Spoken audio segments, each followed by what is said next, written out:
Time is just gone 9:37 a.m. as we continue with the broadcast. It's time now to look at the devastating uh, floods and the national natural disasters, both the earthquakes in Morocco and also the floods in Libya. And we are now going to go across to be joined shortly by Abdul Aleem Hamza, who is the HOD Fund Development at Islamic Relief South Africa.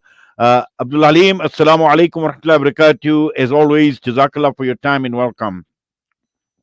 Walaikum salam wa rahmatullahi ta'ala wa barakatuh, Brother Inayat. It's always a pleasure to be here on your program, and assalamu alaikum to the listeners of Salam Media.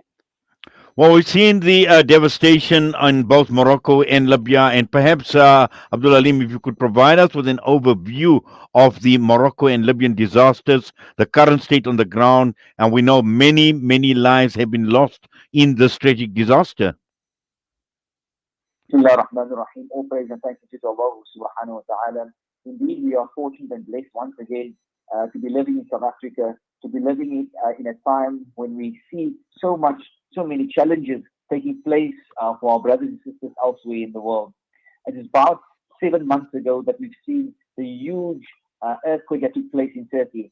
And 7 months on, we see another earthquake devastating part of Morocco. And again, it is part of a historic site. We speak about places with those who travel to Morocco would know places like Marrakesh, reaching a depth of 18.5 kilometers. Now, you know how deep that is in terms of the shape. It is unimaginable. The aftershock has been coming day in and day out. So, and the death toll has reached over 3,000 people, and so many more people have been wounded. Over 5,000 people have been wounded. Again, we need to just think about it. If we find ourselves in a situation like that, if that had to happen in South Africa, what response would we expect from others elsewhere in the world? What response would we expect from those who are in a more privileged position than what we are in? We go to Libya, looking at the numbers, it's increasing by the day. If you can imagine, over 10,000 people unaccounted for at this point in time, with over almost 10,000 deaths, getting to close around 10,000 deaths. Subhanallah. This is a flood. This is a situation across Ghana, which, as so many people have lost their lives. Can we imagine how this has destroyed the livelihoods in both of these catastrophes and calamities? People have lost lives. People have lost family members. People have been injured. People have lost livelihoods. People have lost their very own possessions that they've worked so hard for, that we cling on to every single day, but it's obliterated within a matter of minutes. Subhanallah. This is the situation that our brothers and sisters in Libya and in Morocco are facing right now. They are sleeping on the streets in Morocco to avoid living and staying in the buildings because of the aftershock, and perhaps the buildings would come down in terms of collapsing. So we have to bear that in mind, what the situation is like. And would we want to be sleeping on the streets? Would we want to be living in a situation where we are uncertain of what could happen next? Subhanallah. This is a great cause for concern, but also, again, reminding us, how we ought to be based on this ummah of Muhammad sallallahu alayhi wa sallam. Yes, Abdul Aleem, I know organizations like Islamic Relief South Africa and Islamic Relief Worldwide have built on the expertise and the skills base to respond to these disasters.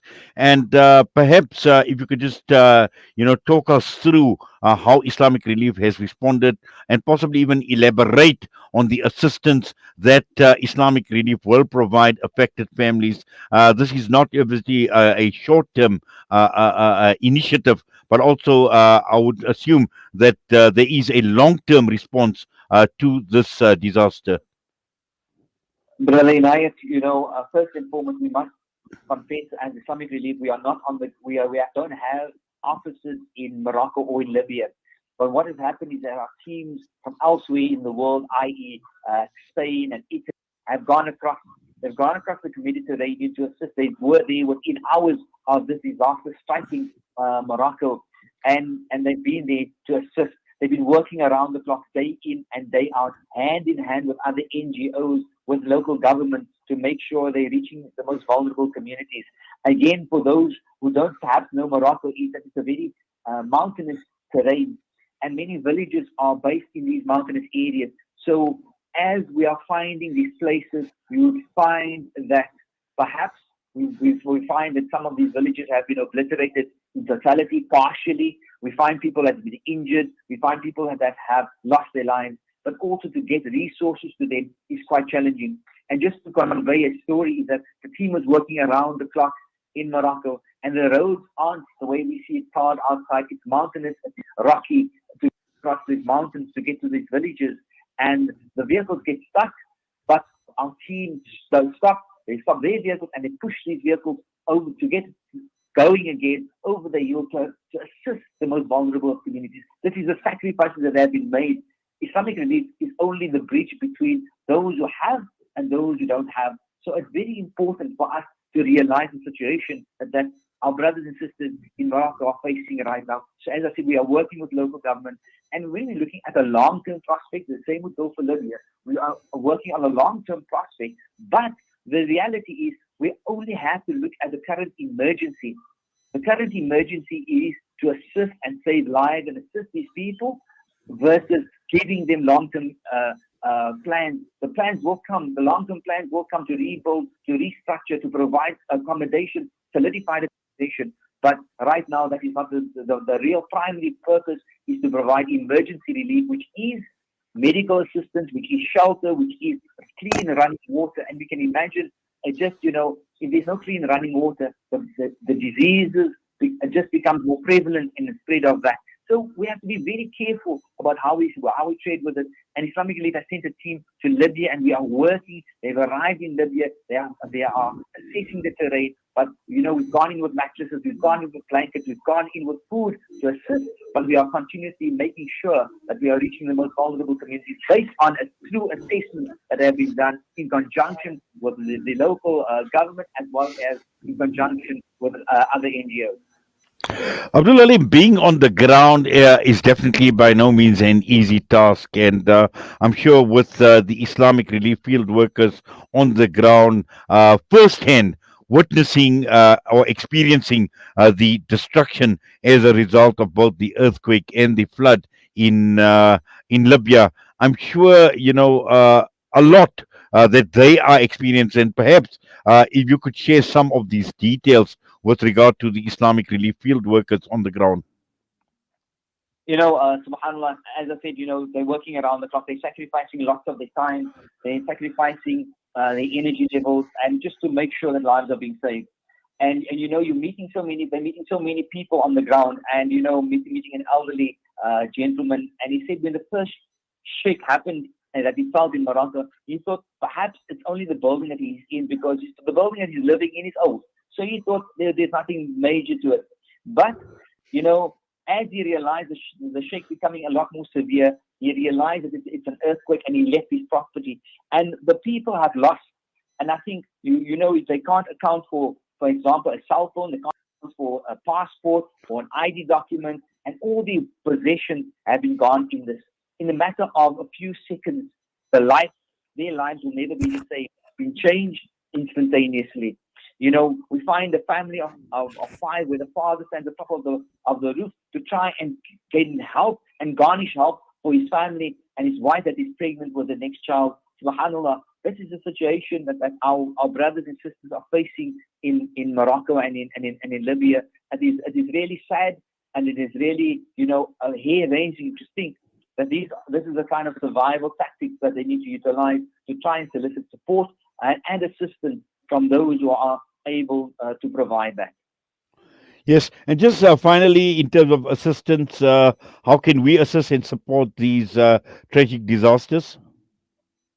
Brother Inayat, I started out and I said, if this situation we had to face the situation in South Africa we are living, what do we expect the rest of the world to do? We expect the rest of the world to stop what they're doing, to pause, to raise their hands, to make dua for those who are facing these challenges. We expect people to put their hands in their pockets to provide medical assistance, clean running water. We expect that the people outside of our country to provide them with shelter.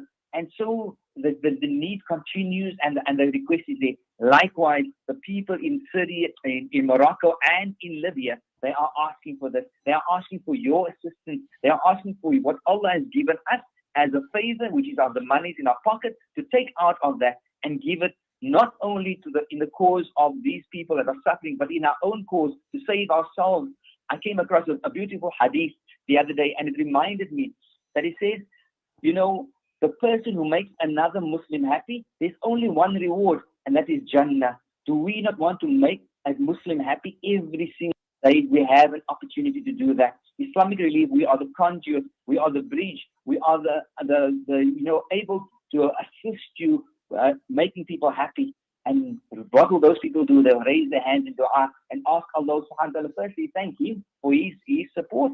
And then they will thank Allah and ask Allah to provide for those who have made it possible, those who have provided, those who have donated their time, those who have donated their money, those who have donated everything, and we spread the word about their need and their plight.